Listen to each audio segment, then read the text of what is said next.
Okay, good afternoon, everyone. We're here to hear and see a presentation of healthy cooking by Mark Anthony, and we're glad you came. In case you don't know, Mark Anthony does cooking shows for 3ABN. That's the 3ABN Worldwide Television, and he's been a chef for some people that we've heard of. Like, how many of you have heard of Jack Nicklaus or Monty Williams or Jerry Brown or Eddie Murray? Maybe you should not have heard of Joan Jett or REO Speedwagon or Styx, but he's also been a chef for them as well. And he's done healthy cooking events in every state in the country, and he's done 240 events in the last year alone. He's busy. So this microphone is just for recording, it's not for amplification. Let's start with prayer. Can we just bow our heads and have a prayer? Our Father, we're grateful for the health that you have given us, and we understand that you want us to have even better health. And we ask that we may have open hearts and minds to learn what we can about healthful living and healthy diet. And we thank you that Mark can be here today to share his experiences and his expertise. In Jesus' name, amen. So let's welcome Mark. Amen. Amen. All right. Don't be burning anything up here, right? How we doing? Good. I'm glad not a lot of people showed up because we were really concerned that there was going to be too many people here. So we actually prayed that people would not show up today. So that's why. Really, I mean, we've had times that, I mean, if I didn't pray for not enough, people, I mean, we'd be sending people away. So, but we do have a lot of people watching on the internet. So welcome. And we're going to do just a fun cooking show. If you were here last night, you kind of learned how I really turn things upside down and try to get people to reverse their thinking and quit thinking the way society thinks, because we are just in an upside down world.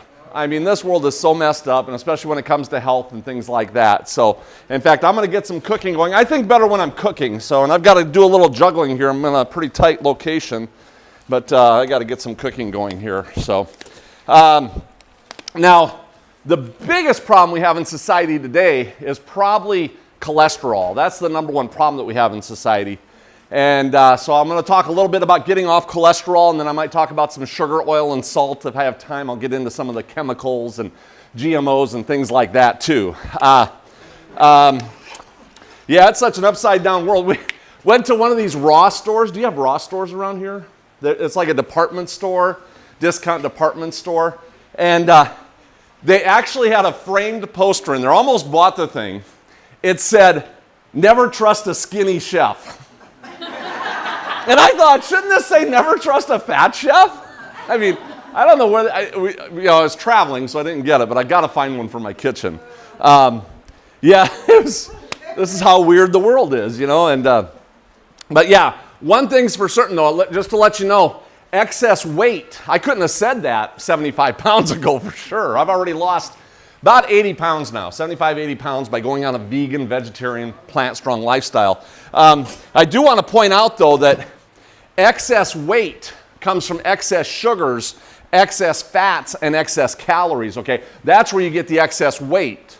When I'm talking about excess cholesterol, that's where you get the excess clogged arteries and excess killer diseases, okay? So there's a big difference between the two. And you don't want to judge people because they're overweight, thinking they're unhealthy and things like that, okay? It's not always the case. In fact, there's a lot of people who are overweight who are perfectly healthy. And there's a lot of people who are overweight who are actually way healthier than the slender people whose arteries are all clogged up with cholesterol, okay? Cholesterol is still by far the number one problem.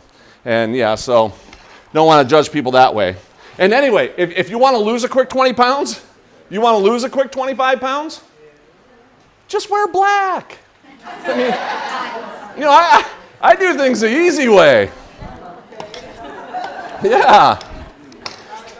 Oh, I'm gonna make a bean pot over here, okay? Now I'm gonna do it the easy way. This is a bean pot, and the only thing I have in here right now is pinto beans.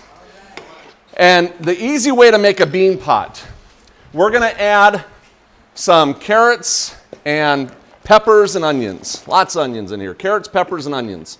You can kind of put whatever vegetables you want in here, but that's my favorite combination, the carrots, peppers, and onions. Of course, if you have onions and beans, you know what that's called, right? Tear gas. Now, just to let you know, for gas, what you can do is you soak your beans. If you're going to soak your beans as a gas preventer, you would actually want to drain the water and not use that water that you soaked the beans in to boil your beans. If you're going to do a boil like I did, I brought it to a boil with the dry beans. This was actually 1 part beans to 6 parts of water. So I got about 3 times the amount of water as if you did it in a crock pot or something like that. And then once it came to a boil, I just let it rest for a little while. Then I drained the water. And so it's a little quicker. And you can also use a little shot of baking soda. I actually put about a teaspoon of baking soda in here. Just a little bit is all you need as a gas preventer. But actually, people that eat beans all the time don't have the gas as people that never eat beans, and then they have them occasionally. It's pretty amazing that way. So anyway, so we've got our beans. We're going to bring that to a boil. I'm going to add some chili powder, cumin, and salt. Now this works really good. You just need to know the ratio, chili powder, cumin, and salt. And it's going to be 1 part cumin, right about there, to 2 parts chili powder, okay? So as long as you remember that ratio, 1 part cumin to 2 parts chili powder, it'll come out perfect. Now, I'm not making chili, okay? If I was making chili, I'd actually double the amount of spices in there. But I just want to kind of enhance the flavor a little bit. I don't want to get all carried away. We're just doing a little flavor enhancement. Let the beans and the vegetables do the work. And then we're going to add a little bit of salt. Doesn't take a lot. I'm using some sea salt here. And just like that, we're going to get this boiling, and that should be ready to go.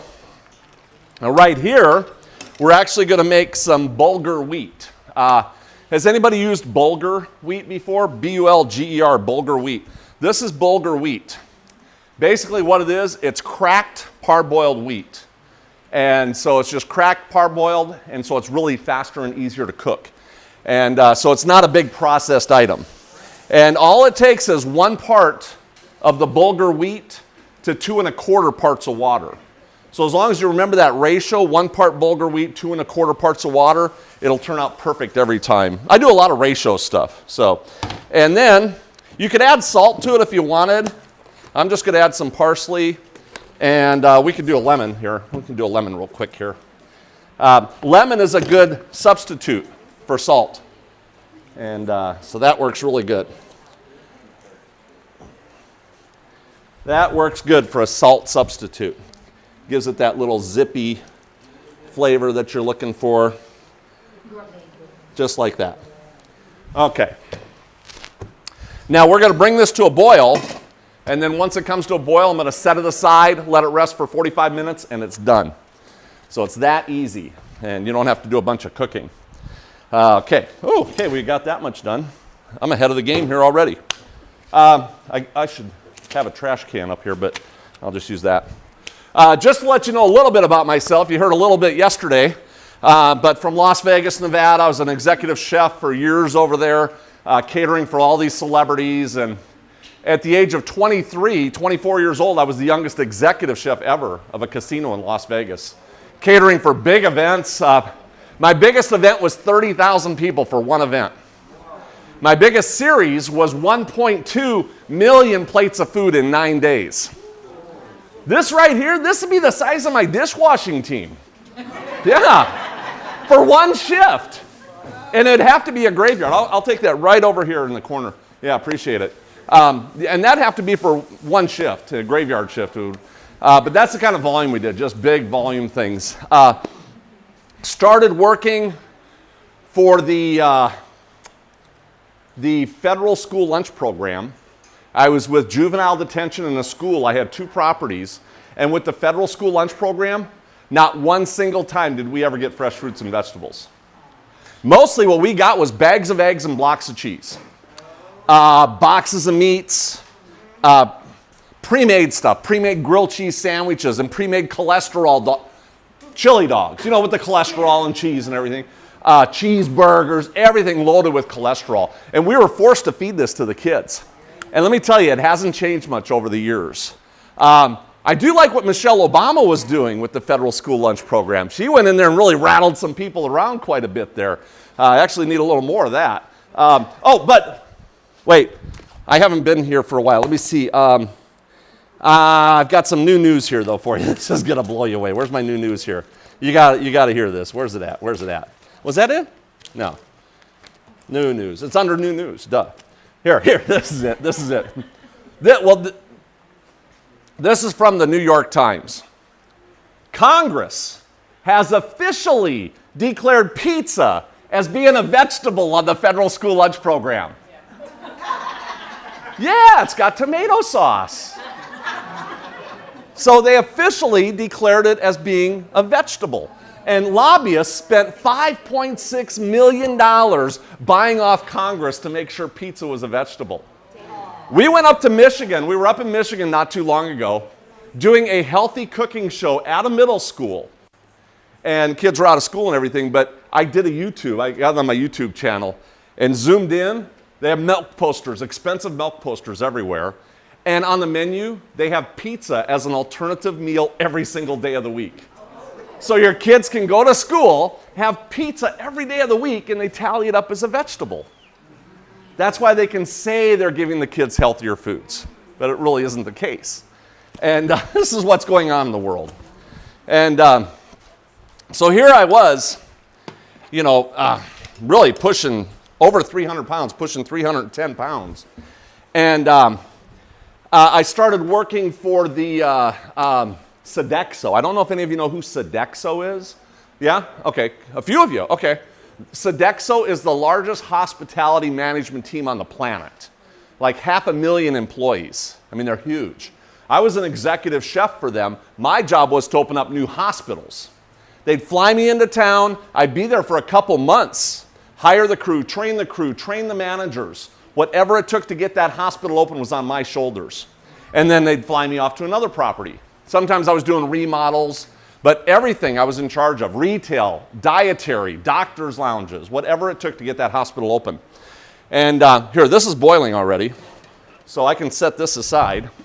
Now, so here I am, pushing 310 pounds, and in between hospitals, I had 2 hospitals in Las Vegas that they'd park me at, and which was really nice. I'd be on Easy Street, just taking care of doctors' lounges and stuff, and not really having to do anything. I'm going to get some water boiling here. And but I'm learning from all the doctors and the nurses and everything, and they're telling me, Mark, you got to get off that cholesterol. That's why most of these people are in this hospital. And I'm looking at myself being 310 pounds, and I'm like, I got to do something, or I'm going to end up being one of these people in this hospital. And so I told the doctors in the doctor's lounge, I said, I'll tell you what. I said, how about if I go 40 days without any red meat? And they were like, yeah, do it. You'll be fine. So that's what I did. I went 40 days without any red meat. Now, the first 5 days was pretty rough. I was like, man, I don't think I can do this. But I stuck to it. The next 30 days, I was fine. Had no cravings for red meat. And I thought, this is easy after you get over the first shock there. And then all of a sudden, the last 5 days, I started craving red meat again. And I'm like, how is this? I just went 35 days without any red meat. Now I'm going to crave a hamburger? And the closer it got to my 40 days being up, the more I was craving it. It was like one day left. I'm like, I was calling my friends on the phone saying, let's go hit the prime rib buffets. And I mean, we get prime rib in Vegas for like $6.95, all you can eat. Yeah, I like buffets now because you can actually eat really healthy at buffets. You still got to be careful, but you can get lots of healthy food at buffets. And but I couldn't figure out the problem. How, after 40 days, was I craving red meat that much? And well, I figured out the problem. Actually, I figured out the solution, okay? And that is that we need to make sure that our minds are in control of our bodies instead of our bodies being in control of our minds. Amen? See, this is what's going on out there. People are giving in to their bodily cravings. I mean, in more ways than one, but especially when it comes to food. They just give the body whatever the body wants. And then they wonder why we're so unhealthy. Especially as a nation. I mean, we are really unhealthy. So yeah, and the doctors, I'm in the doctor's lounge. They're all passing money back and forth. It's Vegas, okay? They gamble on anything. They really do. And Dr. Suresh comes up and says, I won $100 off you this week. And but he come up, Dr. Suresh was so cool. He's like, Mark, you got to get off the milk and cheese. He said, that's the worst of anything is the milk and cheese. In fact, let me see if I've got this real quick here. Where was that? Framingham Medical Studies. I'm sorry, Cornell University. They said if you're going vegetarian, so you're not consuming any meats, but you're consuming milk and cheese, they said that's like going from 60 cigarettes a day down to 50 cigarettes a day. They said you're just not doing your body that much good. You're actually better off getting off the milk and cheese. Now that's Cornell University's quote. And so I told Dr. Suresh, I said, I'll tell you what. I said, how about if I go all vegan with no animal products?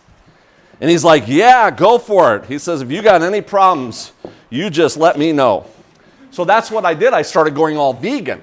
But this time, I never put that block wall out there 40 days later for me to run into again. I said, I'm just going to get on that path and keep taking steps. Now, if you run into a stumbling block, just turn it into a stepping stone and keep taking those steps, okay? And you don't want to stop after one step. Too many people, they take one step and they stop. You want to keep taking steps and eventually you'll get there. And I'll tell you what, I'd say within a couple weeks, I started feeling a lot better. And within a month, I was like, man, I'm losing weight. And of course, if you start losing weight, then you're really feeling good, aren't you? And and I started doing more homework and started studying a lot of these things out and saying, man, there's something to this. And so now it's been 7 years later, really, 75, 80 pounds. I haven't weighed myself lately, but I did put a new hole in my belt loop. So, I'll have to, it's cool. And I'll tell you what, I feel so much better. It's amazing. Yeah. Okay, we're going to make some cheese with potatoes and carrots. I am actually going to make you a cheese sauce with potatoes and carrots. So you got to have your majority in potatoes. So that's a given. And then we'll put some carrots in there, which that's a lot of carrots. So I think I'll just put the rest right in here. Whoop, like that. And we're going to cover this so it gets done a little bit quicker. But I'll tell you. Here, wait. I got it right here. I got to share this. Where's it at? Here. Whew, I'm glad I have this with me.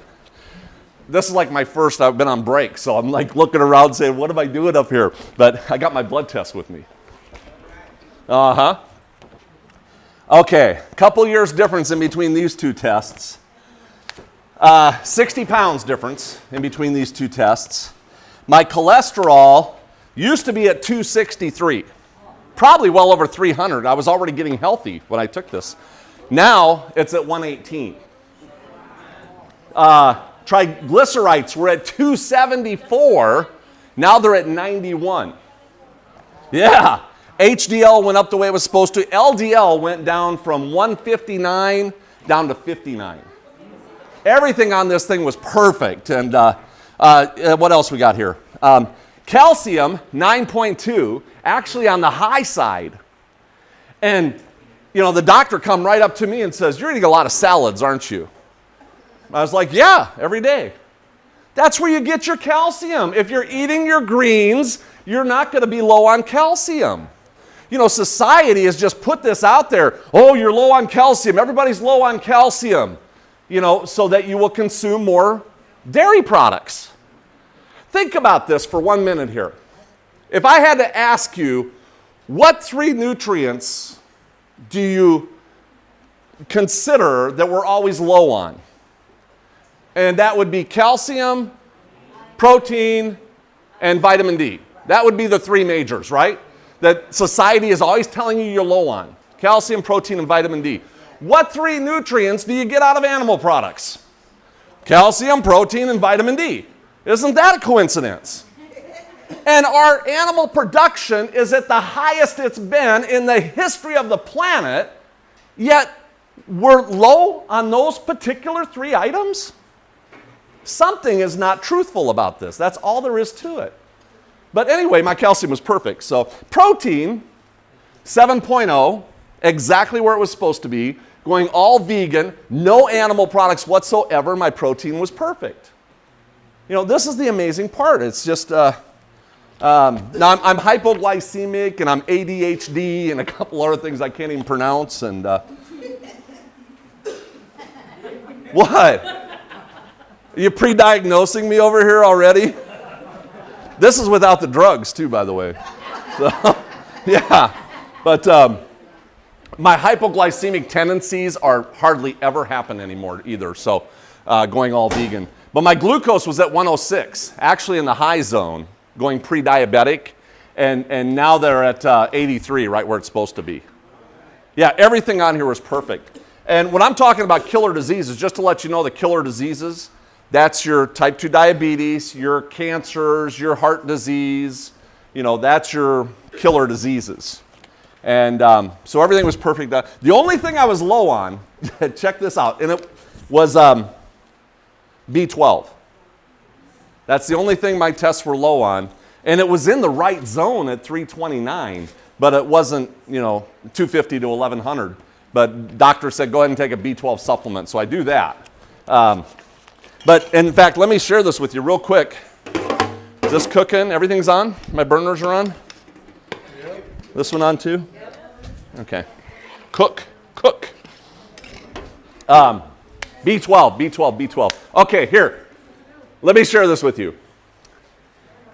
B12, a lot of people, when they go plant strong, all vegan, they end up with B12 deficiencies. Now, I did some homework, found out that 30, 40 years ago, nobody had B12 deficiencies like they do today.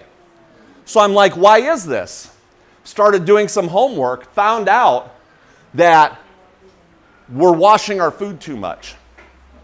I know, you're going to send me emails saying, well, I got to wash my food. I know, you got to wash your food. But if you look at the way society was 30, 40 years ago, they would just chop up their food and throw it in the pot. They weren't sitting here scrubbing and peeling their potatoes and carrots. B12 is a bacteria that grows on rooted plants. So when you're peeling your potatoes and carrots, you're actually peeling away B12. That's why I did not peel the potatoes and the carrots here. Back when I was a kid, man, we'd be out in the garden and we'd just eat the carrots, rub the dirt off them, and just eat the carrots right out in the garden. Kids that play in the dirt don't have B12 deficiencies. Farmers that work in the dirt don't have B12 deficiencies because it's absorbing through their skin right through the dirt. So that's pretty amazing. And but I do that B12. Oh, and think about it this way. Here's a good question for you. B12. The cows get their B12 from the grass that they eat and the roots and everything. And that's how they pass it along to humans. Okay, that's where the cows pass it along to humans. And I'm thinking about this, and I said, you know what? If it's that easy for cows to pass B12 onto humans just from the grass that they're eating, how easy is it for them to pass along those dozens of injections that they get every year? Especially those milking cows. A lot of those milking cows get more estrogen in 1 year than women produce in an entire lifetime. And it's in the milk and the cheese and the meat when they chop it up. It kind of makes you wonder why we are the way we are. All right, let me do some salad dressing here. Let's get some cooking going. I got to think about what I'm doing. I'm getting behind here. I'm going to make you a salad dressing out of bananas. Banana dressing. We got a lot of people here. I'm going to make a big batch. Okay. Bananas, by the way, are really good for you. And by the way, green bananas are good for losing weight. It takes more calories to digest a green banana than is actually in the banana itself. Now, when the banana turns from green to brown, the starch turns to sugar. You end up with more calories in the banana, plus it's easier to digest. So that's the way that works. And If I know you don't have mosquitoes up here, but if you did, you could end. What? You got mosquitoes here? I haven't seen a single one. Are you serious? Come on. Maybe they just don't like vegans, huh? Is that what it is? Mosquito bites, you can take the inside of a banana skin, rub it on a mosquito bite, itching, redness, swelling goes away. So just to let you know. All right, we're going to make some banana dressing here real quick. Now I've got bananas and red wine vinegar. How's that sound? Okay. Bananas and lemon juice? That'd be okay, right? No? Okay. Bananas and mustard.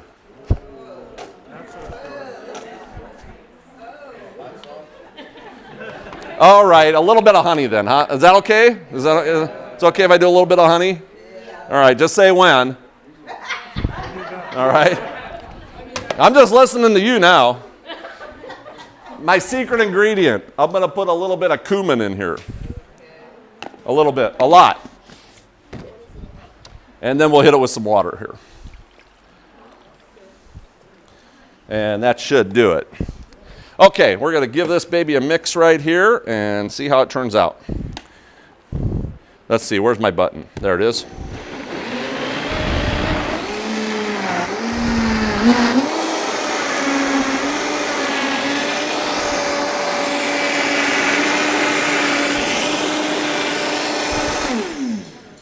And just like that, you have a honey banana dressing for your salads. We've had this in the fridge for 10 days and it has not gone brown. And it's pretty amazing. Now, I'm one that teaches concepts. If you've ever seen my cooking shows on television, you know I teach concepts. I want to teach you concepts on how to do things, then you can run with it. And the interesting part, here, check this out, because everybody's like, that is just strange. These are ingredients that are in a lot of your salad dressings, aren't they? Right? So all I'm doing is using bananas as a thickener. That's it. In fact, you can take any salad dressing at home. Let's say you've got a vinegar or a Italian dressing. You can add bananas to it and thicken it up. If you need to stretch it because you had unexpected company come over, you can just add some bananas to it and stretch it. You know, if your kids don't like bananas, you got a way to hide it now. You know, it's so many things you can do with it that way. So that's the concept. You're just using the bananas as a thickener. All right, that's boiling. Good. How come this isn't boiling? Oh, my flame is out. See, I knew that was out. Where's my keepers of the flame, huh? Are they still up on the walls? Is it on now? Okay. All right, we got it. All right, I guess I better do some tomatoes here. So yeah, that's the number one problem that we have is getting off that cholesterol. And it still works. Good. And probably 2, 3, and 4 is to reduce your sugar, oil, and salt. That's the next big issues. And in fact, I've been doing this vegan lifestyle for quite a few years now. Been to every single state in the country, like you were mentioning, and we just did our 1,000th cooking show. Yeah, never charged anybody anything. I don't charge food costs, traveling expenses. Even Hawaii, we went to Hawaii in January, had 21 days there with 17 events, never even charged them for airfare or rent-a-cars or anything. And God provided every step of the way. It was just like, wow. And so yeah, that was kind of amazing. And so now we're getting into some film production, and you can catch me on 3ABN, Worldwide Television. I got my website, of course, and all that on the flyers. For you on the internet, just go to chefmarkanthony.com, and you can go anywhere from there. Yep, that's the number one problem is getting off that cholesterol. And in fact, I'll share with you a little statistical fact, because we got to reverse our thinking here real quick. Again, just to show you how upside down this world is. In society, okay. In society, they have their smallest meal for breakfast, a bigger lunch, and a bigger dinner. What we want to do is turn that whole system upside down. Have your biggest meal for breakfast, a smaller lunch, and a smaller dinner. And I started doing this, and I'm telling you, it helps. There is so many benefits to it. Let's start with your biggest meal being for breakfast. One thing is that you're going to eat less throughout the day. Because here in America, they have their smallest meal for breakfast, a bigger lunch, and a bigger dinner. They're starving themselves all day, so they have to have bigger meals, and they actually eat way more food that way. And here in America, we just eat way too much food. So when you're eating less, because you have that biggest meal for breakfast, it's going to save you a lot of money, right, because you're eating less. Plus, it's going to save you a lot of calories that you don't need. And the other big plus about having your biggest meal for breakfast is you're going to have more energy throughout the day. I mean, I have more energy now than I did back when I was in my 20s. And I get to be 50, I get to be 50 this year. So, yeah. And the other huge advantage to having that biggest meal for breakfast is you're going to maintain better muscle tone. You're going to be more active throughout the day. Now that helps the muscle tone, and so throughout the years, as you get older, you're going to live a healthier, more vibrant life because, through the years you had more energy and muscle and things like that. So I'm telling you, it is a win-win-win in every single way, shape, and form to have that biggest meal for breakfast. And one thing I noticed too is having that biggest meal for breakfast, I started craving oatmeal. I would have never ate oatmeal before. I'd be like, get that stuff away from me. But here's what happens, and it takes a couple months, okay? But after you get that animal fat and cholesterol off of all your taste buds, then your taste buds start doing the job they're supposed to be doing. And all these healthy foods start tasting better. It does take a couple months to get that animal fat and cholesterol off of your taste buds. In fact, let me share with you the biggest problem. Here. I can go right to Dr. Oz. I got a couple sources on this. I like when I can quote him. Couple sources here, if I have it. Okay, these are cancers alone, check this out, that are directly related to the consumption of animal products. So if you consume animal products, you're guaranteed to have higher rates of these cancers. Colon cancer, breast cancer, intestinal cancer, brain cancer, ovarian, pancreatic, stomach, skin, prostate, kidney, bladder. The list goes on and on. Now what they found out is that every one of us gets cancer cells every single day. Now when you have the right amount of oxygen in your blood, then your blood will remove those cancer cells on a regular basis so they don't become a growth.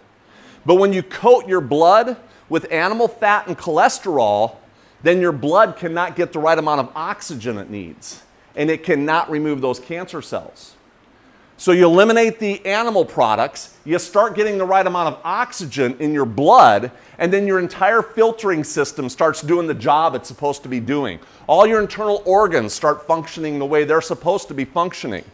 That's the simplicity. In fact, quoting Dr. Oz, he said, most doctors call cancer a vegetable deficiency. He said it's as much a cholesterol overload than it is a vegetable deficiency. Because it is. So that's what you got to do, is just eliminate those animal products. In fact, my brother, he had a cholesterol level of 1,000. Yeah, he had a heart attack, went in the hospital, they put in a stent. The next morning for breakfast, they gave him bacon and eggs. 3 times they did that to him in the hospital. I went up to see him, and here, he's well over 400 pounds. This guy's huge. My whole family's huge. My whole family is 300 to 400 pounds, in that range. My sister just died at the age of 54 from cancer. And it's all because my parents fed us the most unhealthy food every day of our lives. Bacon and eggs and hamburgers and pork chops, and we ate everything unhealthy.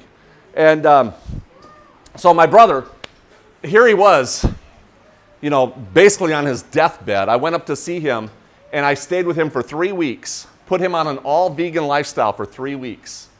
And when I got there, he was white as a ghost. I did not think he was going to make it through the 3 weeks. And 3 weeks later, he was feeling so much better. His back pains were going away. He had color back in his skin instead of being white, pale white. And he was just like, wow. And we did a blood test when I got there. His cholesterol was at 900. 3 weeks later, his cholesterol was at 300 and change. He looked at those results. He's like, I can't believe this. I said, let me tell you, Paul, look at me. I said, I've lost, and that was like 60 pounds at the time, 65 pounds I was down. And so he's been sticking to it now. It's been almost 2 years now. He's got his cholesterol down to 170, and he's lost over 100 pounds. Yeah. And before, he couldn't even walk to the parking lot without taking 3 stops. And now he's walking for 45 minutes to an hour every single day. So he's getting there. He's really doing pretty good. You know, it just takes those steps. Just keep taking those steps. And you'll get there. So, now let me tell you what I did for my brother, though. Let me tell you what I did. Because every one of you is going to want to do this.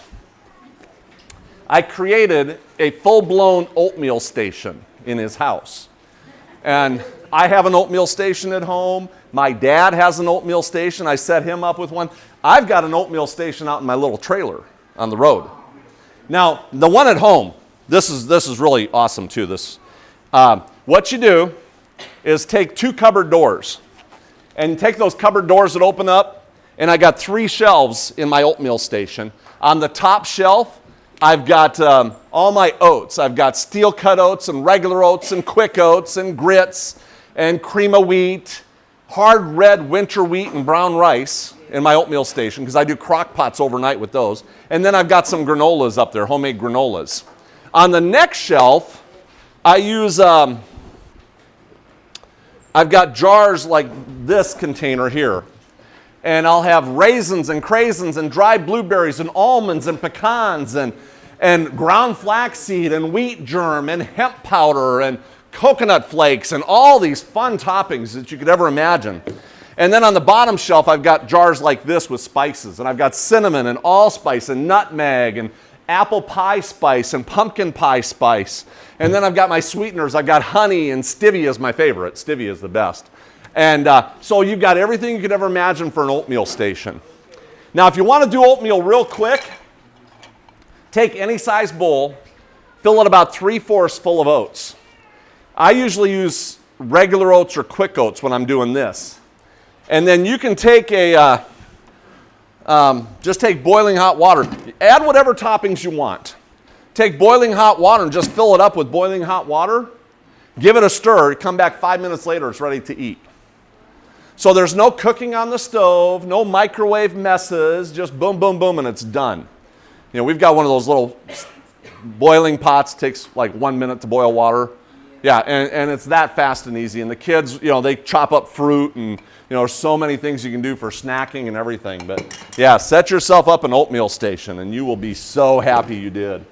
In fact, my dad, I set him up really good. By the way, everything's been washed and cleaned up here, just so you know. I do that ahead of time.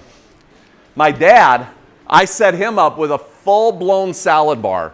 Was that the show that was just aired maybe? I think we did a cooking show on 3ABN. It's on my YouTube right now, so you can learn how to turn your refrigerator into a full-blown salad bar. Yeah, and I'm telling you, it works great. My dad, he's never been a healthy eater until the last few years. And when I transformed his refrigerator, he absolutely loves it. And what I did was on the bottom, he's got the 2 doors, the drawer things on the bottom. That's where he's got all his backup and all his extras and things like that. And then 1 shelf up, I've got a Tupperware with mixed greens like that, all different types of mixed greens. Sometimes he'll have a whole head of lettuce in there too. Depends what he's doing. And then on the other side, I've got a tray like this with these little Tupperwares, and I got 8 Tupperwares on it, and I've got tomatoes sliced, broccoli, sliced cucumbers, celery and carrots in water, just all these fun things, radishes, and I come back. My dad actually bought another pan like this, and he's got a double stack with like 16 Tupperwares, and he pulls this out, and within 1 minute, he can make his entire lunch. Yeah, and he loves it. Now, here's what you want to do.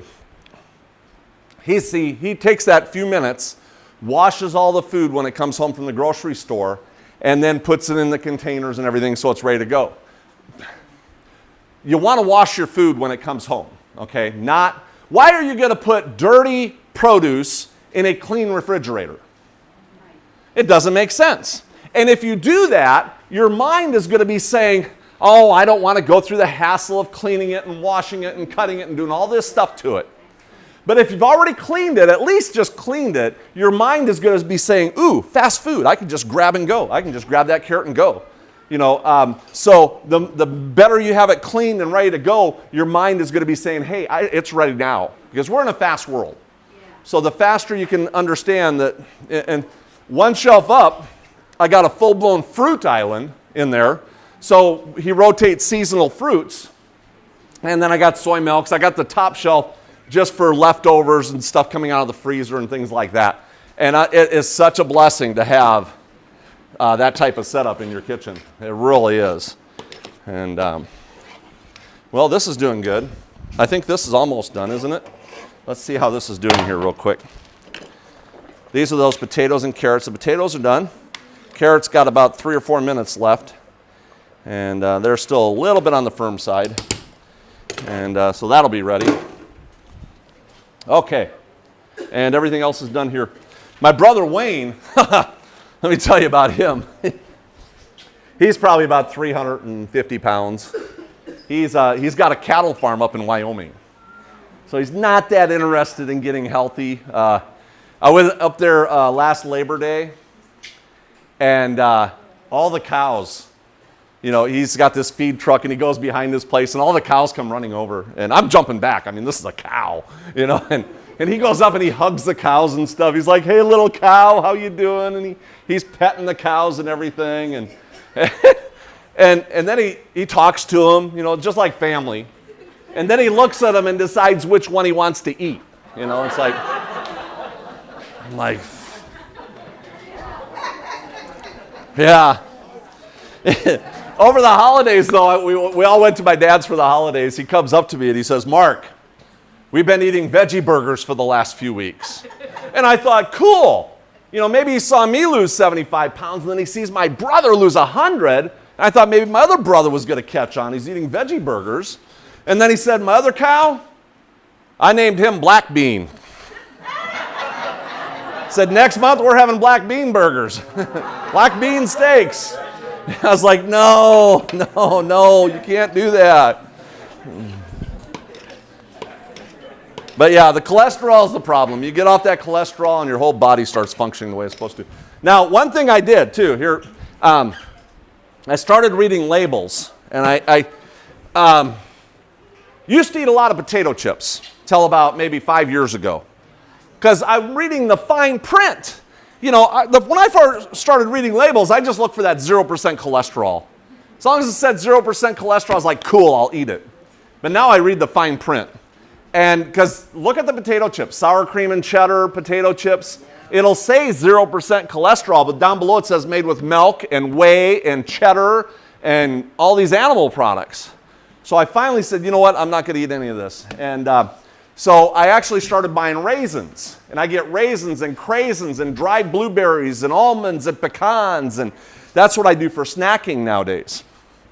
And I found out I would have went through $50 worth of potato chips before I go through a $10 jar of nuts.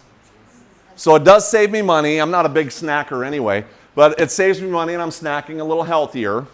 But you don't want to buy the Planters dry roasted peanuts anymore. These are now made with pork. Yeah, ooh. You didn't know this one, huh? This is the new label. The old labels used to say peanuts, peanut oil, and sea salt. This is the new label here.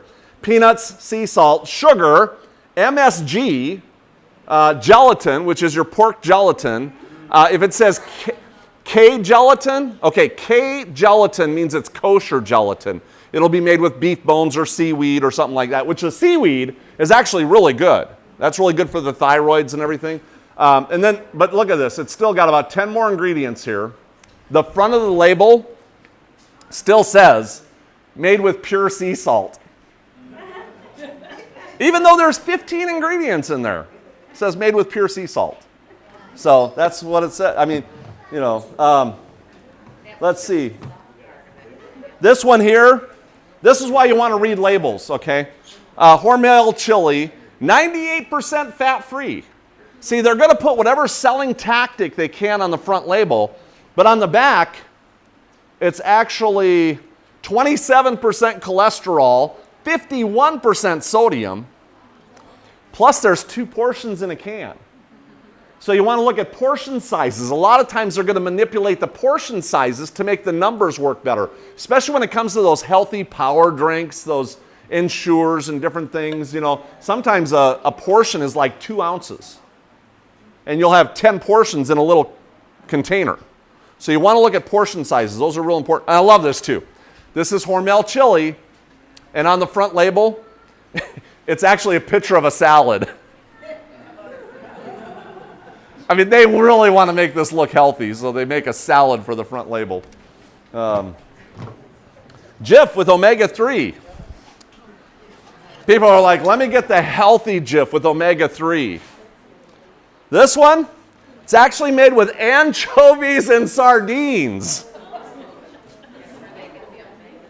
I mean, if you like anchovies with your peanut butter sandwich, and then they're already in there, so it might, you know, save you a step or something, but that's the way that works. Oh, by the way, here. Let me show you how to read a label. You got to do a little math here. Calories is 190. Calories from fat is 140.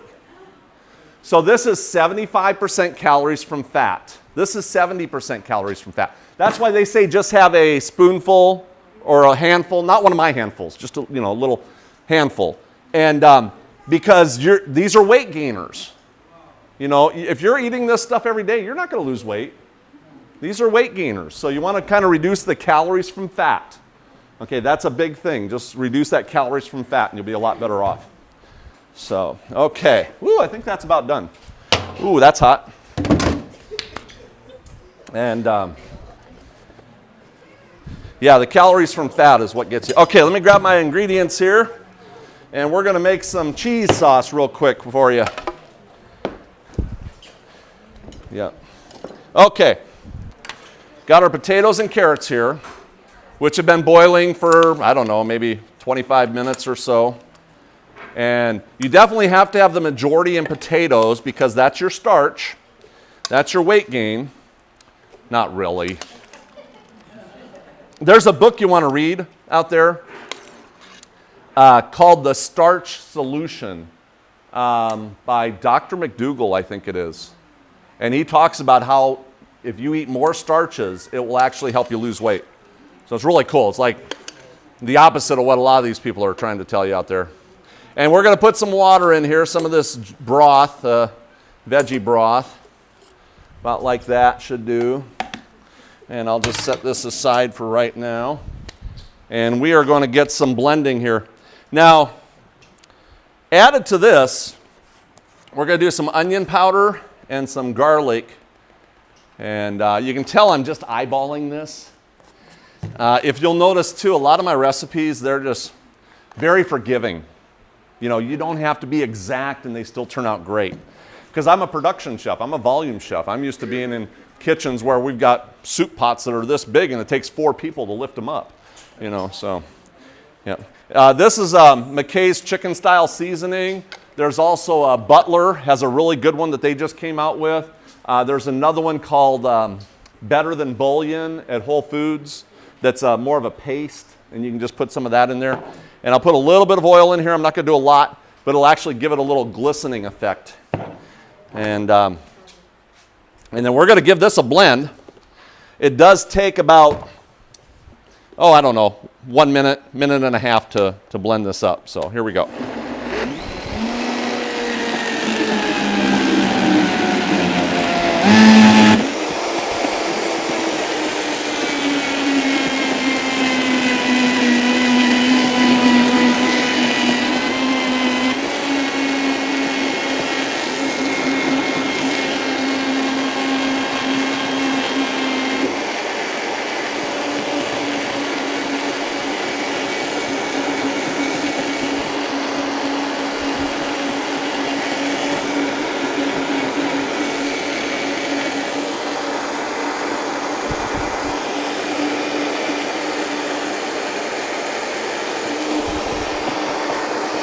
Okay, and just like that, you have a velvety cheese sauce. Now this one here actually has some little specks in it because the potatoes and the carrots, I did not peel them. If you see my pictures like on my emails and my website and stuff, it looks crystal velvety, just exactly like cheddar cheese sauce. We did one back over the holidays with all my family there, and nobody knew that it was not cheddar cheese.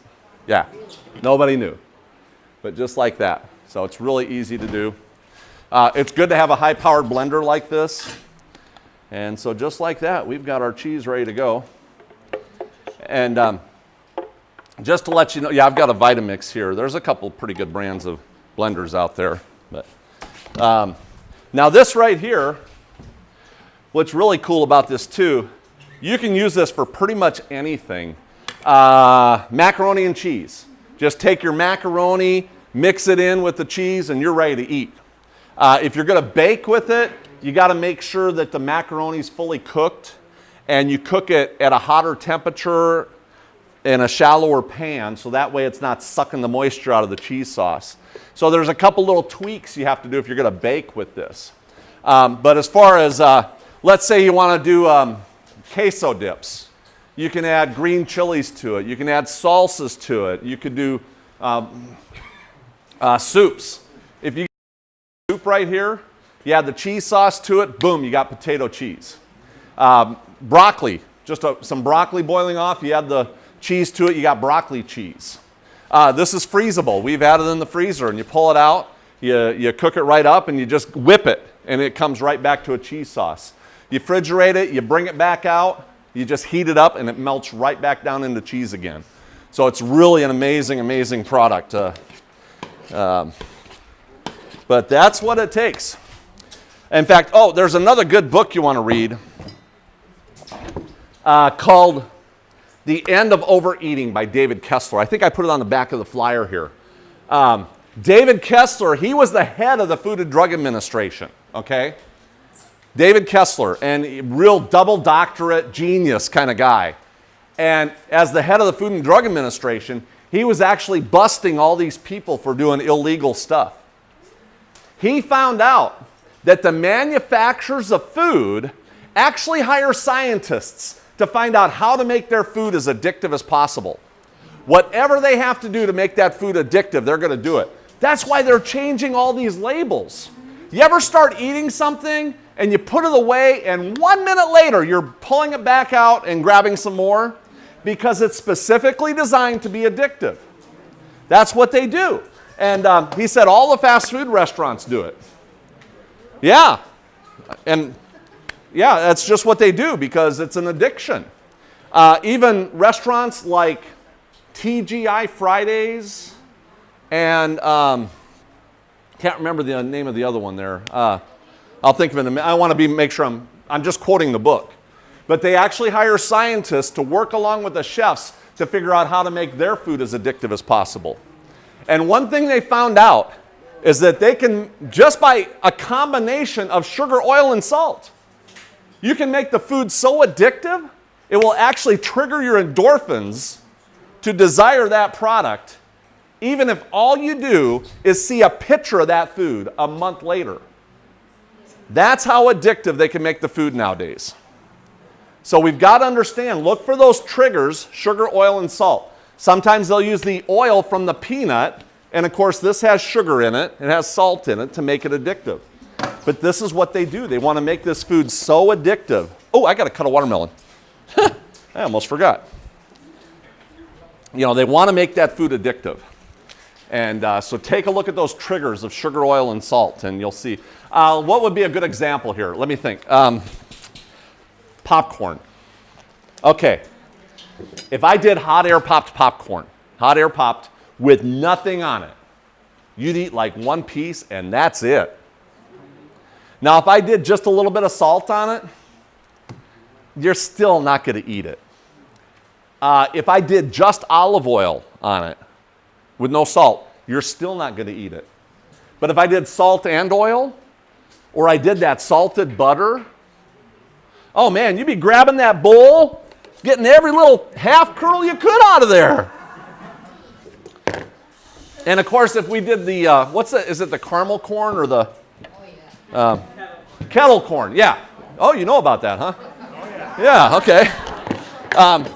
Yeah, that kettle corn, man, you'll take that bag and be emptying it out, and you'll go down to the grocery store at midnight to buy another bag. It's just that addictive. So you want to look out for those triggers of addictions that come from sugar, oil, and salt and things like that. So, all right, let me get this watermelon cut up here. And do you know how to pick a watermelon? Okay. Look for the heavy, solid watermelons. You don't want anything squishy, heavy and solid. Yellow bellies are supposed to be sweeter. Now I look at the stems. Green, white stems are not ready to eat yet. When the stem turns brown, then it's ready to eat. And make sure you push in that stem at the grocery store, because sometimes it's squishy and that's going to be overripe on the inside, so you don't want to buy it. Especially in the fall, you're going to find a lot of those. And then also, if you find these ones that have the brown lines on them, you ever see those ones with the brown lines? Look real close and you're going to see a bunch of dots. Dot, dot, dot, dot, dot. They're actually bee stings. So when you find the ones with the bee stings on them, they're really good. Yeah. Now my mom did not get very many watermelons. She was always like, oh, they're so expensive, or they take up so much room in the fridge, and they were so heavy, she did not want to bring them home from the grocery store. Or she'd be like, they're so tough to cut. And I was like, come here, Mom, let me show you how to cut a watermelon. All right, I'm going to get this out of the way real quick here. I know somebody wanted that, but all right. Once you get it here, it's pretty quick. We're just going to give this baby a slice in half like this. Lay these babies flat. Now it's very controllable. We're going to do a couple slices this way. Of course, if you're going to do this at home, don't put your hand on this side, okay? You know, I mean, keep your hand on top so you don't go slicing your fingers off. And then you can do some cross slices this way. And you can make these slices as big or as small as you want, too. And then you go this way. Just like that. And let me get all this, in here if I can. It's a big, big container here. Do I have another container? Let's see if I do. I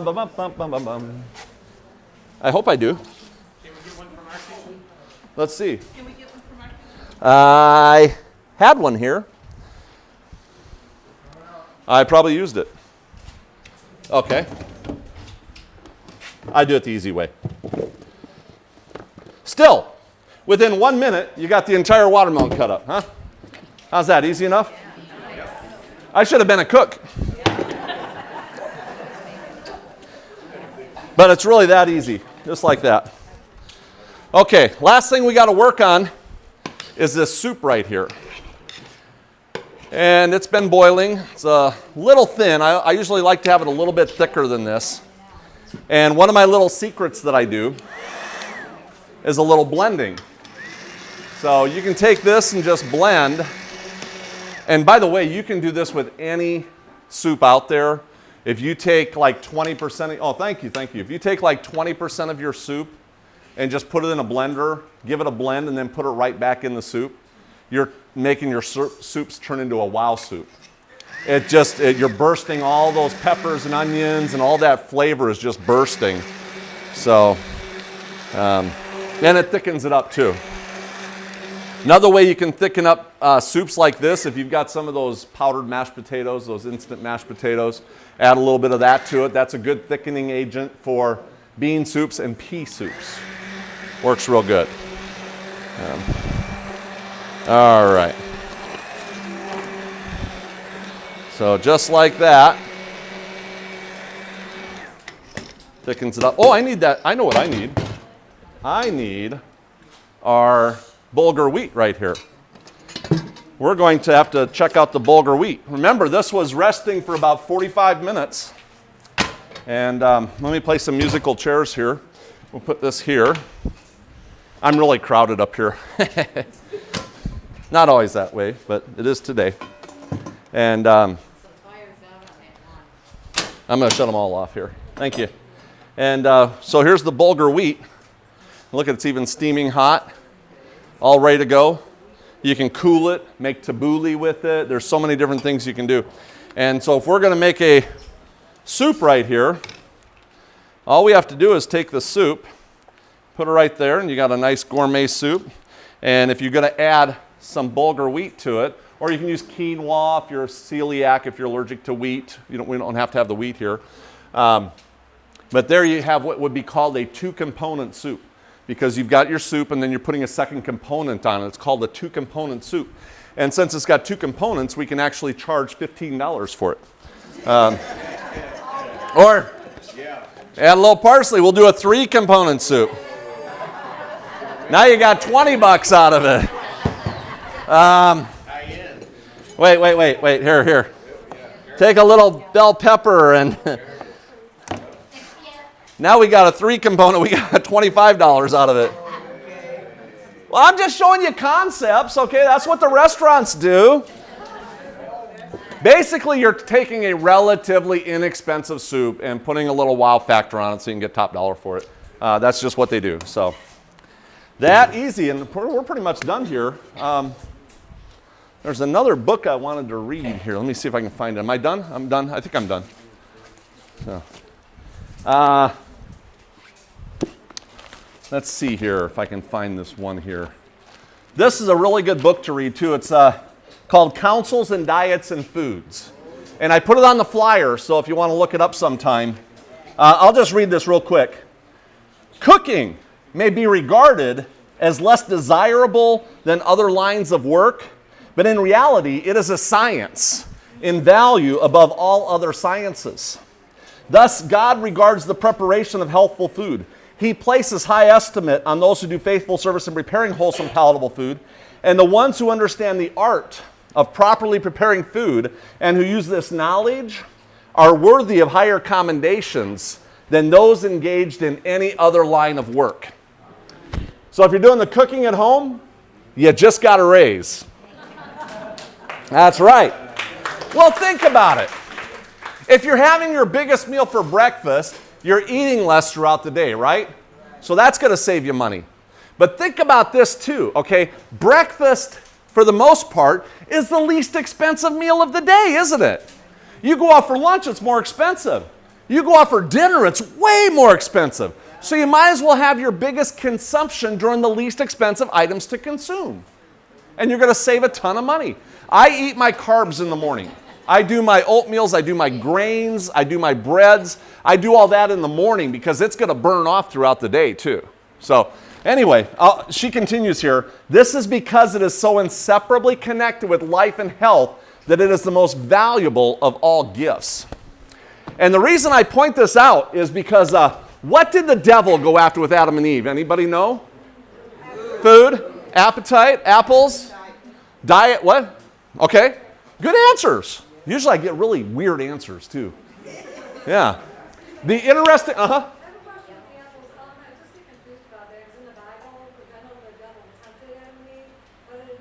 It didn't, right, it didn't say, yeah. Yeah, so it's hard to say what it was, yeah. The interesting part though is Satan goes after the body. Because Satan knows first you get the body, then you get the mind, and then you get the spirit. And I was actually in a health club pedaling away on my bike, and I'm looking up on the wall, and they've got the sign there that says body, mind, and spirit. And I'm like, wow, it's in that exact order. And I'm just thinking about this, and that's why Satan goes after the body first. He was going after our kids' bodies right now. You ever notice he goes after the kids' bodies with cholesterol and sugar nowadays at 135 pounds per person per year. The chemicals, they're really getting bombarded with chemicals. But he's attacking the kids' bodies. He was attacking our bodies before we were ever even born.